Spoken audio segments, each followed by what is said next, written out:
For all things Halloween, this is hauntformer, and welcome back to the Campfire Storytelling Podcast.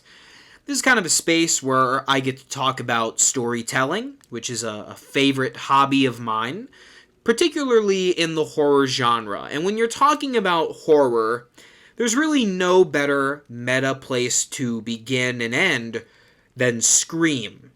And as Scream VI is currently in theaters right now, and Scream VII has been greenlit, I thought it would be fun to make maybe some predictions, some suggestions, and just overall talk about what I think could happen in Scream VII. As a huge fan of this franchise, and someone with the opinion that I think all of the Scream films are solid horror movies, it is interesting to optimistically look at Scream VII, because Radio Silence and the team behind it did a great job on both Scream 2022 and Scream VI, Screams 5 and 6. Both are currently residing at a 76 and 77% respectively on Rotten Tomatoes, which goes to show that both are about the same quality, and in addition, both are generally liked by the majority of fans, both fans of this franchise and just fans of movies and fans of horror. And that's really nice to see, because I was really worried after the passing of the late, great Wes Craven, that these movies were going to dip in quality, and I'm happy to say that the Radio Silence team has managed to uphold, overall, with some degrees of variation, the legacy that Wes Craven began, along with Kevin Williamson. So that's really exciting, and I'm super happy that Scream's going strong. In terms of what we know about Scream VII, not much. We don't have any release date, we don't have any official news, we don't know a lot of things. The only thing that seems certain at this point are that the core four, as they have called them, which include Tara Carpenter and Sam Carpenter, Jenna Ortega and Melissa Beretta's characters, in addition to Randy's niece and nephew, Mindy and Chad. They seem to be the only core thing that will return in this movie, as I believe will Kirby and Gale Weathers, and I hope and pray that Sydney will also return. I hope Nev will get the compensation that she feels is adequate to return to this franchise, because if you're going to send off the Scream movies, you can't do it without Sydney, truthfully. And with some of the predictions and suggestions that I'm going to make in this podcast, I think having Sydney there is not only recommended, but really essential to appease the fan base. I do hope, out of everything, that Scream VII can be a good stopping point, at least for a little bit. I know that horror franchises don't like to die, and it's not that I want Scream to end if it's still going strong, but I do fear fatigue, as we got with Star Wars, and maybe even to an extent Halloween. I really hope that Scream will have the sensibility to take even a couple year hiatus before jumping back into doing its thing. But with all of that said, we're going to talk about what I think will happen in Scream VII. To briefly recap Screams 5 and 6, just so you can get in the headspace, I suppose. I just watched Scream 6 for the second time, in theaters. So I'm very refreshed, and I just watched Scream 5 a couple of days ago, so both of them are very fresh in my head. Scream 5 introduces several new characters. The core four, as I just mentioned, are kind of the focus, and the real focus is Sam Carpenter, who is the long-lost daughter, if you will, of Billy Loomis, and she has some tendencies to take after her father in terms of the violence that she can convey. But Sam and her sister Tara do have different friend groups in the first movie. Tara specifically has a close best friend, and Sam has a boyfriend, and those wind up being our Ghostface killers for the first Scream movie. In the second Scream movie, the killers are revealed to be Sam's boyfriend, named Richie's, family, specifically his dad and his two children, both of which are roommates of Sam and Chad. So those are kind of the connections being made. Now, obviously, a big part of the promotional material for Scream VI was that Scream VI was in New York City. So the first question I have for Scream VII, it doesn't really matter, I suppose, but it would be nice to return to Woodsboro. And so I suppose my first question for Scream VII is, will this movie remain in NYC, or are we going to return to the sleepy town of Woodsboro? I could see it happening either way. I would be probably pleased either way. However, I do think it would be nice to go back where it all began, especially if this is going to be a closing chapter in any regard. Scream VI was very much so a retreading of Scream II. And you can watch my review of Scream VI to see the specific parallels, but to kind of encapsulate my thoughts on that, Scream II involves the killers of Mickey and Mrs. Loomis, a friend of the main characters, and a family member slash relative slash the mother of Billy Loomis. In the same way, Scream VI features a family member, rather three family members, but for the sake of argument, a family member as in a parental figure of the previous killer, and two characters that serve as friends to the remaining friend group. And so what you have here is kind of a parallel between the two movies, similarly to how Scream V, in many ways, echoes the original film, with an emphasis on Stu Macher's house at the end. Bringing him up, I should really address Stu Macher, as I think that is an important note that needs to be made in my theory, because I am in the camp that Stu Macher could return. In Scream and in Scream VI, Screams 5 and 6, I really am just going to call it Scream 5 from now on. But in Screams 5 and 6, there are several nods that are made to Stu Macher. Now, I know the Scream fan base is very divided on Stu, and I don't think Scream 7 has to have Stu Macher in it to make it a good movie, because again, neither of these other movies did, and they were still fine. I'm not in the camp of saying if Stu's not in it, then I hate the movie, but I think it would be nice for the fan base to see this legacy character return, especially when there's so much up in the air about whether or not Stu is alive. Because Stu, if you didn't know, was supposed to return in Scream 2, and there were even some drafts of Scream 3 that featured the character, so I think it would be nice to see a send-off to this series in a big way by bringing back an original killer. In addition, you do have Sam Carpenter being the daughter of Billy Loomis, so if you had Stu, in some way you have the spiritual successor of Billy and Stu in the same movie, and if you brought back Nev, then you have Sidney, Billy, and Stu in the final movie, and I think that would be really awesome to see. In talking about the parallels between Scream V and Scream 1, and Scream 6 and Scream 2, it would be only fitting to address the parallels between Scream 3 and Scream 7, because I think that's very possible. If you don't remember Scream 3 very well, I'll forgive you, because it's definitely the black sheep of the franchise. I still enjoy the movie, and I still really like it. Again, I like all of the Scream movies, but I definitely can agree that it is the weakest entry in terms of the script. The screenplay was by Aaron Kruger, and while I don't think it's a terrible screenplay, it does have some original ideas, it does not touch the cleverness of the Kevin Williamson scripts.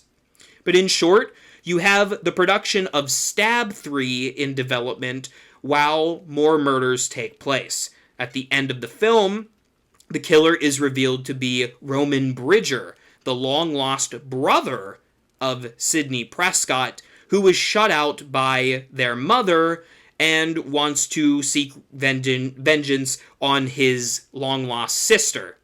It's a loosey-goosey idea, and it's a little ham-fisted, it's a little bit shoehorned in, but you know what? For being a twist, I guess it kinda works-ish. And if we're gonna play that squeaking, kind of fitting a square peg into a round hole type of thing, I think bringing back Stu would be a fun way of doing that. Because Roman's big emphasis in Scream 3 is that he was there from the beginning. One of Randy's rules in Scream 3, in referring to trilogies, is that you have to go back to the beginning and realize that there was something missing that was there from the get-go. In the same way, I really think this trilogy of Scream movies by Radio Silence could be flipped on its head if we have been given information that there is something going on that has been happening from the get-go. And that could be that there is a third, quote-unquote, third killer. I say that because these movies have had, 7 killers if you count all of them. But nevertheless, an additional killer, I should say, that has been somewhat pulling the strings the entire time. Now, to assume that Stu is in jail or something would be pretty ridiculous, because I feel like that would be a loose end that would have been nipped in the butt pretty quickly. But I am possibly suggesting that Stu lived and in some way escaped, and we do not know his whereabouts. Everyone presumes him to be dead, and he's actually not. Or if we don't want to go the Stu route and just add a completely different character, I'm not sure why, again, because I think this franchise really lends itself to paying homage to the previous films, and what's not a better way than bringing back an original killer, but I digress. You could simply have a character that has been there from the get-go, pulling the strings, or have one of the core 4, interestingly enough, be a part of the scheme the entire time. This would explain some of the continuity issues that many have pointed out throughout the franchise, because in Scream V and Scream VI, there are 2 kills in particular that just don't seem to fit the MO of the killer.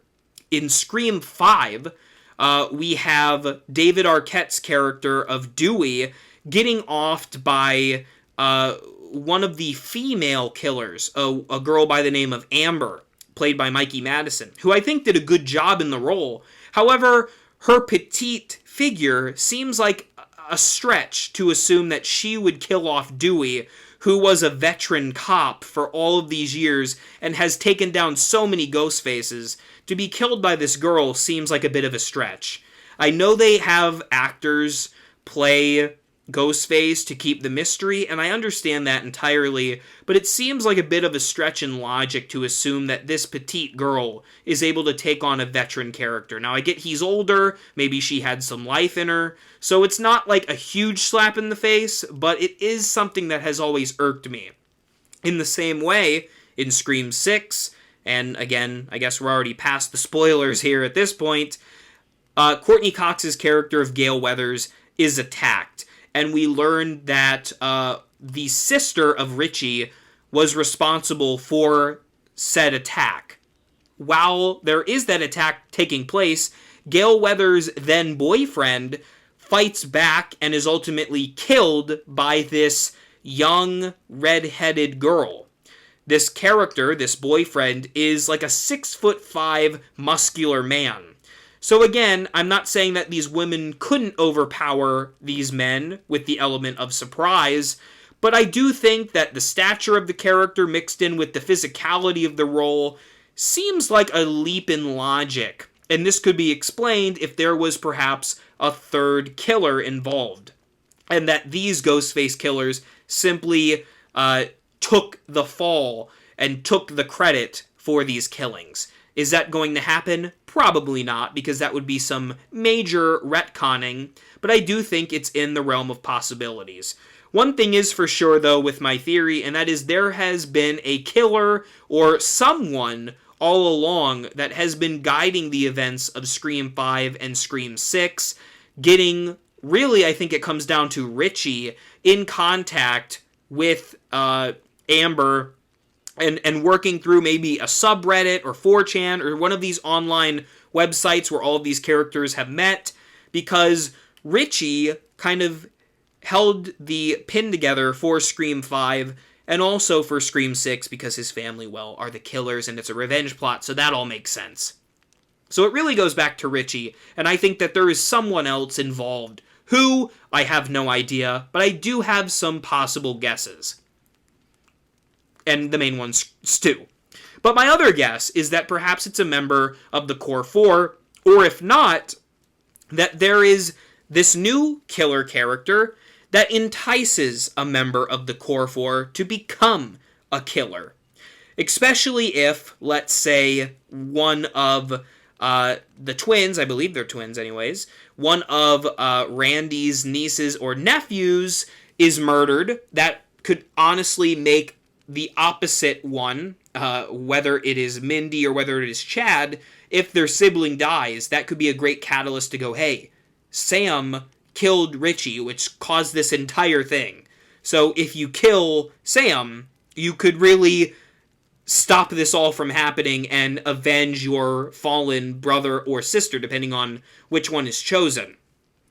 Ultimately, though, I think the choice is going to come down to Sam, because she is a character that has been consistently hearkening back to her father, Billy Loomis, and picking up the knife, picking up the robe. You really have to have some kind of closure to that arc in Scream VII. In both Screams 5 and 6, we see outbursts of Sam, and even her admittance in Scream 6 that it felt right for her to consistently stab her boyfriend and later her boyfriend's father in Scream 6. At the end of Scream 6, she is holding her father's mask and drops it on the ground, but I don't think that's the end to that arc. I think there is something more to be said there. Something that would be really interesting to me is if this string puller behind the scenes, whether or not it is Stu, but this string puller enticing Sam to kill her friends and seeing how that character reacts. Because then what you would essentially have is Tara becoming the lead, having to convince her sister not to do the unthinkable. That would make a really interesting dynamic in the film, especially depending on what happens to Randy's niece and nephew. You could really add some weird dynamics to this series. Two things are for sure. You need some kind of string puller behind the scenes, because I'm not sure where you would go in terms of motive after the events of Scream 6, because all of Richie's family's dead, and if you start pulling family members from Amber or any of the other ghost faces, it's going to be very weird. But I think going back to the beginning would be a good idea, and you need to show how Sam is dealing with all of this and how she is functioning when it comes to her relationship with her dad and what he did. You also need to bring back Neve Campbell, because a final Scream movie, or at least another Scream movie without Sidney, would be a huge bummer. If you do include Stu, or if you do include a character that is a legacy character, quote-unquote, having Sidney around is essential, especially if Gail dies. Now, we don't have any confirmation whether or not she'll live or not. It seems like she is currently still alive at the end of Scream 6, but regardless, an attack on Gail, I think, is going to bring Sidney back, and I think that's going to cause quite an interesting stir. My hope is that all of the characters will find their way back to Woodsboro somehow, and eventually come to terms with how Sidney and Sam play into this legacy of Ghostface killers and put a stop to it. A lot of this discussion has been very general and very vague. That's because I don't just want to write the script outright. I do have some ideas for it, and radio silence if you're listening, but you're probably not. But I think there are so many clever ideas you could do at Scream 7 that would make it really interesting. The only thing you could do to really throw this whole thing off is to pull a new Nightmare and just make each of the characters, or the actors rather, play themselves. So Neve Campbell would play Neve Campbell, Jenna Ortega would play Jenna Ortega, and there is a real-life Ghostface killer. That would be pretty awesome. I don't think they're going to do that in 7, but maybe if everything gets wrapped up in 7, then we could have Scream 8 be something of that super meta effect. One more thing I'll throw in, just because I found it interesting, is that the Ghostface killer in Scream VI uses these aged masks to attack people. I do feel like it was a bit of a mislead because the killers, I should say, in Scream VI really don't have many ties to these previous Ghostfaces, and that was kind of a letdown. But I digress. The mask is unique to that film. And I think an interesting way of making Scream VII's mask stand out is if it were green or glow-in-the-dark, similar to the stab masks. And you could tie it into the motive somehow, depending on whether or not you want to do Stu or something else. Stu, obviously, his actions caused the stab movies, or even if you want to do another superfan or something to that effect, the stab mask would be quite cool to see, especially if it is glow-in-the-dark, because I could imagine some sequences in the pitch black, seeing the mask glowing in the dark would be pretty dope. It is kind of a gimmick, but you know what? Scream sometimes has to have a gimmick, and I feel like there are worse ones to be exploited. Alright, that's going to wrap it up for my discussion on Scream VII. Let me know what you thought about Scream VI and Scream V and my thoughts on Scream VII in the comments down below. I'd be always interested in pitching future horror movie ideas, so let me know which ones you had in mind in the comments. Thank you for listening, and remember, for all things Halloween, this is Hauntformer.